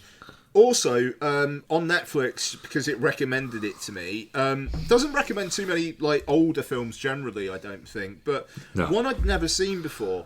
So Mike Nichols' Heartburn. You ever seen this? No. I don't know. Wait, let me just. Right. Right, I need to check because I might be getting confused with a different film. No, I've not. Nora Ephron. No, I've not seen it. Or if I have, I've seen it years ago. No, I haven't seen it. Okay. Written by Nora Ephron, based on her basically autobiographical book about her relationship with her husband, who had an affair with the daughter of a British Prime Minister, unsure which one. So basically, this is the fucking talent behind this, right? Written by Nora Ephron, directed by Mike Nichols, stars Meryl Streep, Jack Nicholson, Jeff Daniels, Stockard Channing, and Catherine O'Hara. Oh, and Milos Forman is the and. Music by Kylie Simon. Oh, right. Carly Simon. Yep. I know which Prime Minister it was. Oh, yeah? It was James Callaghan. Okay. Yeah, there we are. Or Lord Callan of Cardiff. Bloody hell. So, the opening of this scene of this film is Meryl Streep walks into the reception at a wedding, and the title card says Meryl Streep. Jack Nicholson walks in behind her. Jack Nicholson. And it's like, here we fucking go. He's a friend of the husband, she's a friend of the groom. They kind of lock eyes, and immediately Jack Nicholson is looking at her like, I am going to fuck you, and you are going to love it. And she's looking at him like, I absolutely understand that, and yes, I will. So he's a political journalist, and she's a magazine columnist, and they hook up, and the first half hour, 45 minutes or so is them kind of building a life together, getting married, buying this house that just basically the inside had just burnt down, and then redesigning it and building it. Fantastic bit where the architect has forgotten to put in a door between the kitchen and the rest of the house. Jack Nicholson goes mental at him. Can I just jump in with some breaking news? Yes. James Van Der Beek has died. Oh fuck yeah! No, he had cancer. Yeah, he had cancer, didn't he? Damn. Yeah. Sorry, I've just had me flow there. That just come up as a notification. Yeah. Seemed a good dude, that guy. How old was he? 48. That's no age, is it? No. Sorry about that. Shit. Well, yeah, that sucks. Thoughts with the family, and kind of seemed like he'd been doing some stuff to maybe build up some money and whatnot for his family, and hope they're okay. That's shit. Right, going back to heartburn. Yeah, but that sucks. Jack Nicholson going mad at the architect for forgetting to put a door in. It's like the architect's just like, well, there's a door to the garden. And then Jack Nicholson's just like, yeah, but no one can get to the kitchen from the fucking garden! It's like good Jack Nicholson stuff. Yeah. You say that and I can hear it in Jack Nicholson's voice. No, yeah, man. I mean, and it's just Jack Nicholson looking at Meryl Streep like he's going to devour her, when he's turned on and stuff. It's incredible. So they're building this life, and they move to Washington to be closer to his work and stuff. And then there's some stuff in the background, where Catherine O'Hara is this kind of gossipy journalist who is talking about, oh, so and so's having an affair with so and so and stuff, and it dawns on Meryl Streep that basically Jack Nicholson is shagging behind her back, and they've just had a kid and stuff. The kid, by the way, for most of the film is played by Meryl Streep's own daughter, which is really fun because you can actually see it in the film where the kid's obviously really happy to see her mum because she's just a toddler, and it's there's one bit where Meryl Streep's got her, and her kid just gets some of her food and then tries feeding it to Meryl Streep in the middle of the scene, and Meryl Streep just has to kind of go with it, and it's that kind of thing where that just wouldn't happen if it was a baby with some random actress. Yeah. And there's just a lovely bit of lived in stuff with it. But yeah. And so Jack Nicholson's cheating on Meryl Streep, and it's Meryl Streep trying to deal with it. And then at that point the film kind of just drops dead. And the problem with it is this was obviously very therapeutic for Nora Ephron to write. And the whole thing is, I was wronged, and then it just feels like a full stop. So the second half of the film is her kind of reaching out to other people and, you know, living a life, and Jack Nicholson trying to get back with her, and then he does, but then she kind of works out that he's still cheating. And spoiler alert for like the end of Heartburn, like the big comeuppance is they're at a dinner with friends and she shoves a pie in his face.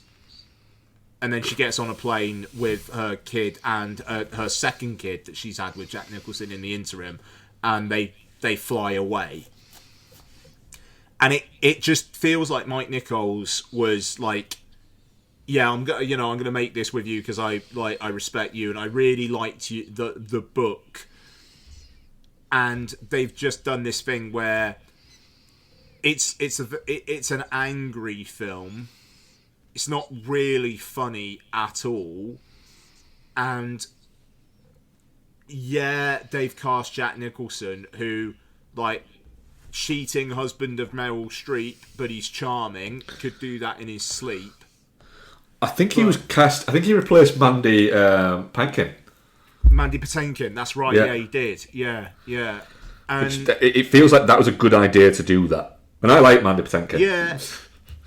And it just, their chemistry in like the first act of the film is ace, and you could see why she would fall for him, and you know, you see why he'd fall for her. And it just goes limp. There's no, like, he doesn't really get a comeuppance other than a pie in the face, which is odd. And yeah, there's just nothing else to it. Like, the second half just plays out with, like, okay, he's going to try and get you back. You're going to get back with him. He's obviously still cheating on you. Okay, you've realised.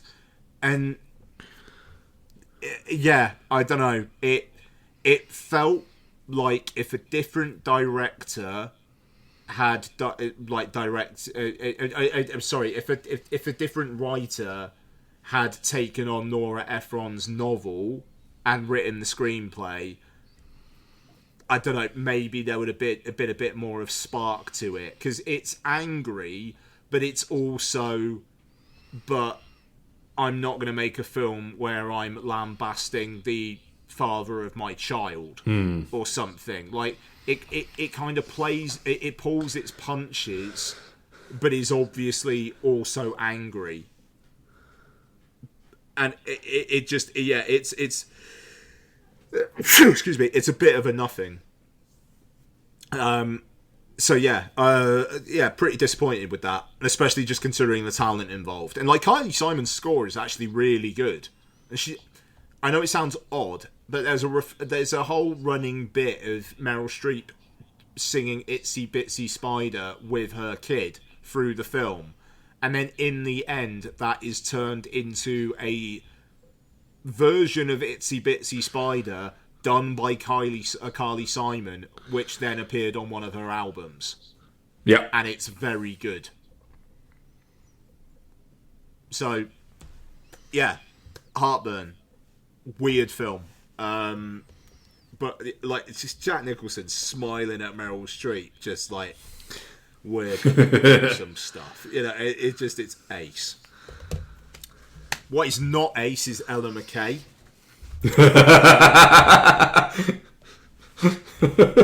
So,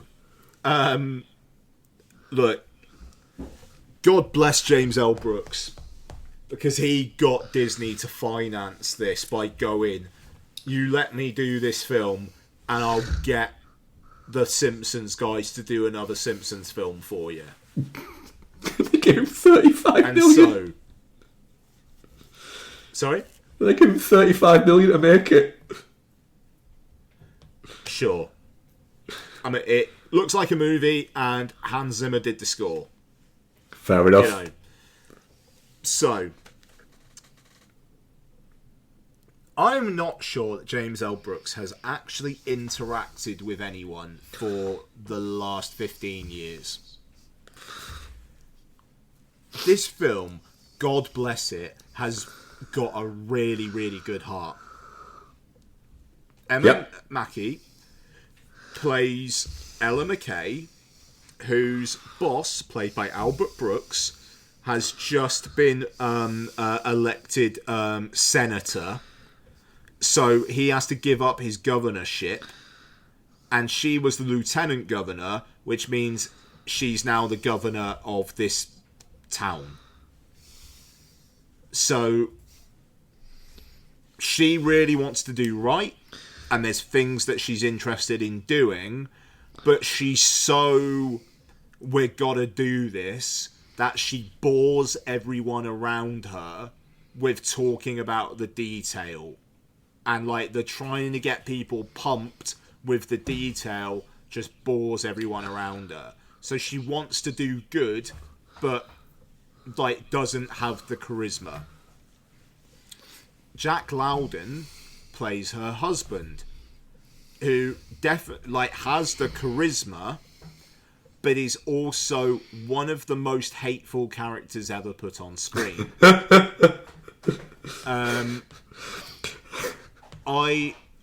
If you don't mind, I'll go ahead and spoil Ella McKay. Spoil. I am going to watch it, but spoil away. He has been like her sweetheart since they were like 16, right? But she's also always been the driven one. But he supports her. She is made aware that a journalist knows that she has been meeting her husband on like work lunches and shagging him in government-owned property. And so she's just been promoted to governor, but she's got this potential scandal going. And the way it works out is, I'm actually trying to explain it. Jack Loudon wants to be, like, basically tries to blackmail his wife because his mum basically told him to let him co-govern, because if not, he's paid off the journalist to not publish the story, and he'll tell the press that she told him to pay off the journalist. So, because his wife is not going to let him co-govern, which is not a thing that I'm pretty sure can even fucking happen, he's going to torpedo his marriage and his wife's career. Because why not? And he goes ahead and does it. And then you've got Woody Harrelson is her dad. And in flashbacks, he was married to Rebecca Hall. But he was shagging around. Dickhead. And now he's trying to get back into her life because he's met a woman who was a psychiatrist who's like, you've got to atone for your wrongs. So Woody Harrelson is in it for a few scenes, and that comes to nothing. Her brother is played by a guy called Spike Fern, who I don't know, who is a shut-in who is trying to get over his breakup with Ayo Edebiri. And they have an insane scene together where he tries to get back with her, where I'm just screaming, get out of the room, because he's a serial killer. And then in all of this, Ella McKay has a state trooper who's driving her around, played by Kumail Nanjiani, and they have scenes in a car where the editing is so off that I thought for two separate scenes that he thought he was having a conversation with her, but they were doing a bit where she had AirPods under her hair and she was talking to someone else, because he's responding so fast and then she's responding to him so fast that in no way are they actually having a real conversation. This film is a mess. It is a well-intentioned mess. And I've heard some people defend it, and I think it's because if this came out 30 years ago, it would be a well-intentioned mess, but in a sea of a lot of well-intentioned films. Yeah. You've got this, which I don't know who this film is made for, tells a story that barely makes any sense. Like, honestly, the resolution of the Woody Harrelson stuff is insane. The Jack Lowden character, I genuinely, I don't. It is like his personality flips because his mum has a conversation with him. It's a really, really bad film. Emma Mackey is doing the work. She's good and she's charming, and if she had better material, like if this was Cameron Crowe in the 90s and she was leading this would be dynamite. But it's an 85-year-old James L. Brooks, and it was not made a movie in a long time. No, his last film was How Do You Know, which, as Blank Check said, destroyed Owen Wilson's theatrical career, basically forced Reese Witherspoon to move to TV, and basically meant that James L. Brooks couldn't make another film until he blackmailed Disney. And he blackmailed Disney into making this. Yeah. I'm still going to watch it at some point, but... Honestly, like, the Jack Lowden character, it's something. And it's... I don't think any of this is the fault of the actors. And by the way, her crazy aunt's played by Jamie Lee Curtis. Of course. None of this is the fault of the actors. It is being directed by a man who, God bless him, has made some terrific stuff, but did not need to make this film. Yeah. But yeah, woof. Right. And it's narrated by Julie Kavner, who is Marge Simpson. So every 20 minutes or so, you get Marge Simpson saying a couple of lines. Go on, then. Also, Emma Mackey and Jack Lowden have sex at one point. You see the end of it, where they both say gosh, and she's got a scarf over her neck. From Kinky Play, or...? I don't think so, because they both just said gosh. But there's a scarf. Right, Send Help. Let's go. Fucking Let's get go. the energy going. Directed by Sam Raimi and starring Rachel McAdams, Dylan O'Brien, Dennis Haysbert, and Bruce Campbell on a painting. IMDb says... Did you miss that, or no? No, I did get it, yeah. Yeah, good. An employee and her insufferable boss become stranded on a deserted island, the only survivors of a plane crash. Here, they must overcome past grievances and work together to make it out alive. Sure, I mean, the work together to make it out alive's maybe not quite it, but and overcoming past grievances, probably not either. But sure, Mark, Send Help. It's an odd one, is Send Help, in the sense that it's not... I'm not sure it's very good. I'm not sure it's been done. It's been done a lot. But I had a good time with it. It's fun, but it's not Geostorm, so it's definitely not shit. Just a spoiler alert for that for my rating later on.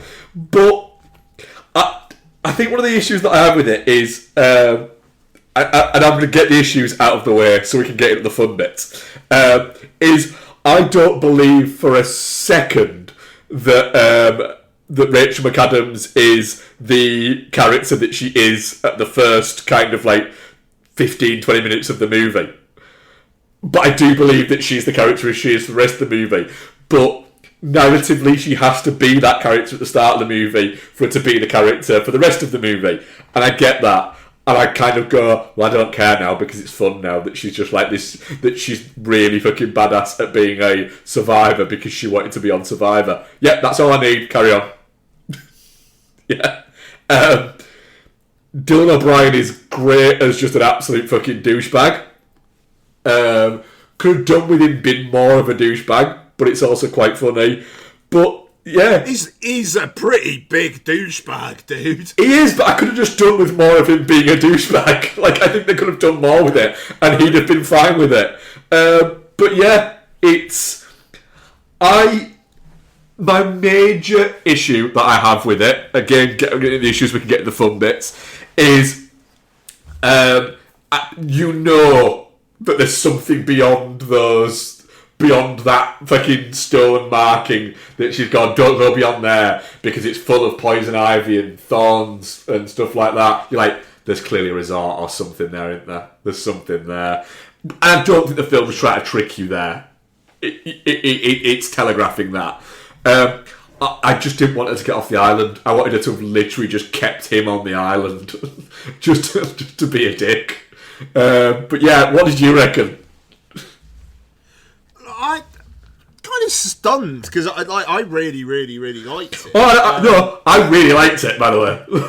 I just needed to get the negatives out of the way so we could talk positive. Yeah, I thought it was a great deal of fun. I mean, I suppose like the ending where it's like now she's the girl boss, is a bit of a weird way to wrap it up because I think your whole she just keeps him on the island. Like if it was like she just fully went into the tank for the island, yeah, and like kind of kept him as like a submissive or something, yeah, like a pet.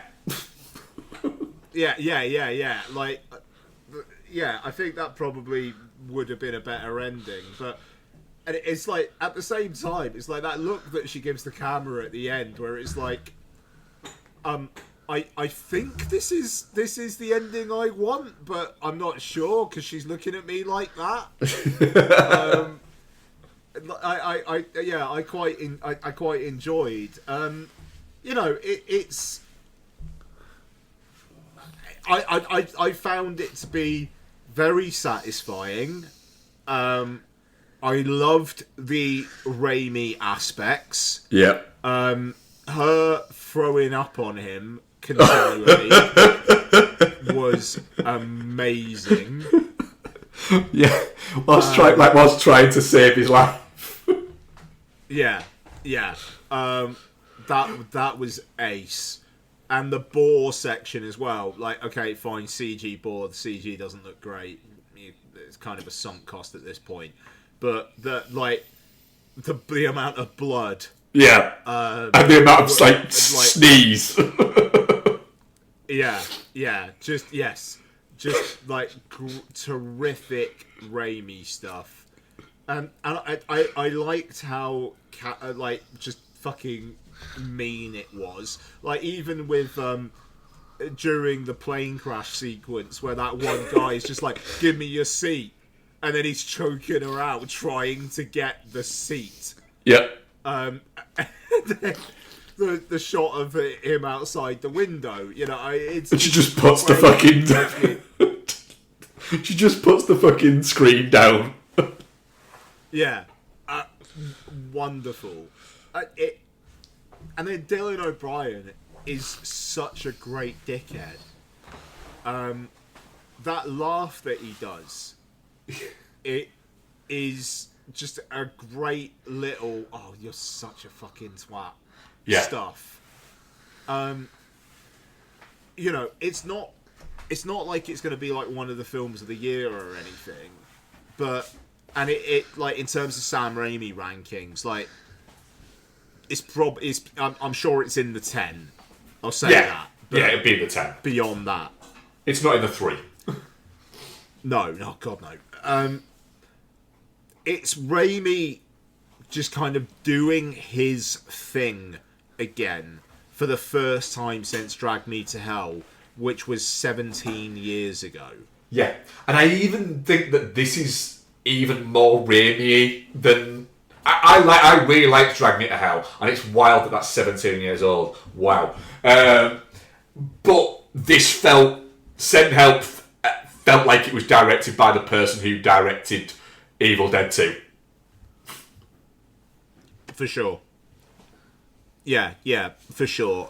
You know, it's got some really nice production value. I like the way that they start off with the "is she into him" kind of thing, and then they move away from that. I thought that was clever because it was just like, yeah, you know, he's a good looking dude and whatnot, but then like she realizes he's a dick, I think, earlier than he thinks she does, but she doesn't necessarily want to kill him. No, she's underneath it all. She's actually quite a nice person until she realises, do you know what? I might not be that nice a person. Yeah, and I suppose that's the interesting kind of Raimi aspect of it, where that whole "I'm actually not a nice person" thing does feel a bit, I don't know how to feel about that. Yeah. Yeah, like I know she's been stepped on all her life and whatnot, and you know, this is the way that she wins, but now what is that character going to do in the future? And it feels like nothing good. I'm also worried about her bird. I was a bit worried about her bird at one point, thinking who's feeding the bird, but I'm guessing she's got like a friend that fed it. Yeah, But it's there at the end, isn't it? The bird's there at the end. It's in the car with her, isn't it? Yeah, oh, that's right. No, she's in the bird's in the cage. Yeah, she would have said, "I'm going to Hong Kong. Can someone look after the bird?" Yeah, the bird was all right. Yeah. But yeah, look, I mean, I suppose there's not an awful lot to talk about when it comes to Send Help, really. It's fun. It's really fun, the fact that literally, like, every time, like, it cuts away from, like, a scene and it comes back, she's built more of a shelter. And, like, she's eating, like, fucking sushi and fruit. And you're thinking, where the fuck's she getting this from? And it's because she's getting it from the house. Yeah, that was pretty good. Like, her survivor skills only take her so far. Yeah, but she's like eating like there's a bit where she's eating literally fucking pickled ginger, and I'm thinking, where's she getting that from? I think he's just too fucking dumb to notice. Oh man, yeah, it's a really good time, and it's gnarly as well. Oh, I mean, like, that fucking knockdown, drag-out fight they have in the forest towards the end, where everyone gets all fucked up. Like, my word. Yeah, and it's a really fun fight. They're both, like, laughing a lot during it. I'm sorry I have gouged your eye out. Yeah. Good time. Yeah, It's a good time. It's done well, and you know, Raimi's doing his thing, and it's nice to see. yeah. A great moment when he first puts the raft out, and you're like looking, going, "Mate, this ain't going well for you. That raft looks like shit." But he still turns around and shouts, "Fuck you, Linda!" He's mostly going, "This is just not going to end well for you, mate." Such a scumbag move as well. Yeah. Like, and it's like, I didn't want to leave you to die, but I was just going to leave you there. Even though, to be fair, that was kind of a happy place anyway. Yeah. Like, I feel like, I mean, yeah, she's not the innocent party in this, but also, he's such a prick. she's the lesser of two evils, but by the end of the film, it's like she could actually become pretty fucking evil herself. Yeah, she might be more evil by the end of it. She's the lesser of two evils, but he hasn't killed people that we know of. Yeah. Just, the fucking, just dropping the girlfriend and the guide. Yeah. Like, It's fucking that's a choice. The hand thing, though.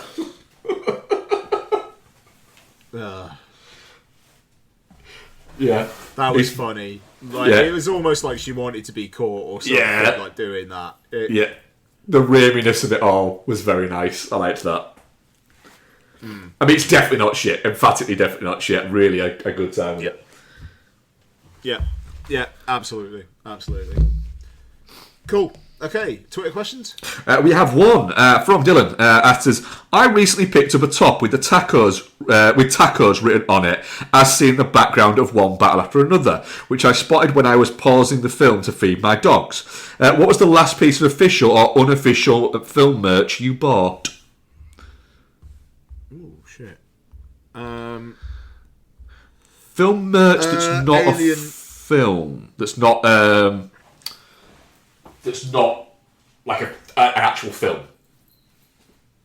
Okay. Not for a while, to be fair. Used to buy a lot of Last Exits Nowhere stuff, like 10 years ago. Even though, I mean, like, I bought a couple of Ghibli shirts in Japan, and I bought a Godzilla shirt. I think that count. It's very much like of the moment, of the place, though. But yeah. Bought for me by Bex. Some account this, but I'm also going to do one that I bought as well. Bought for me was the Triumph t-shirt that what's his name? Jeremy Allen White as Springsteen is wearing in Deliver Me From Nowhere. That apparently is the t-shirt that he's wearing in it is Springsteen's Triumph t-shirt that he used to wear all of the time. Triumph re-released it in conjunction with the movie as a limited run of that t-shirt that is an official Triumph merchandise, and I have one of those. Oh, that's a lovely job, that. Yeah, so Bex has got me that, and it's a really fucking... Because I only wear white t-shirts. So, like, I very rarely ever wear a t-shirt that isn't white. I'm wearing a white t-shirt right now, just plain white t-shirt. But even if I'm buying a t-shirt that's got a graphic or anything on it, my brain automatically just goes towards white t-shirts. And it's a white t-shirt with the blue Triumph logo on it. And I am very much... It's a fucking nice weight and fit a t-shirt as well. I am very much... I think Triumph had it made in a collab with the... that he has like a sponsorship deal with. So it's like a Japanese company that provides white t-shirts. So we've got that. And the last thing I bought was I bought when I was tipsy one night. Not full blown drunk, but I was a little bit tipsy. I bought Rambo's dog tags.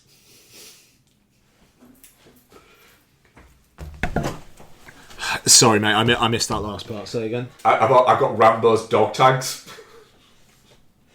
Oh, sweet, really? Yes, I have dog tags that are based around John Rambo's. Oh, nice. They're actually on my bedroom door for some reason. I don't know why, but they just live on there. So, yeah. What are we covering next week, Ian? That's good. Right, so next week we have got Wuthering Heights. And I believe we're going to do Crime 101 as well. Yeah, I'll be doing that. Yeah. Word on that is good. Word on Crime 101 is good, and Word on Wuthering Heights is, well... Maybe not so much. Who knows? I read one review that apparently it's for horny girls, so we can't have an opinion. Well, we'll see about that. Yeah. Right. I need to go, so I'm going to wrap it up. Mark, thank you very much. Enjoy Liverpool. Oh, try. Endure. It's more endure now. Yeah. And thank you very much, folks, for listening. And have a good week. We'll speak to you next week. Thank you very much. Bye-bye. Bye.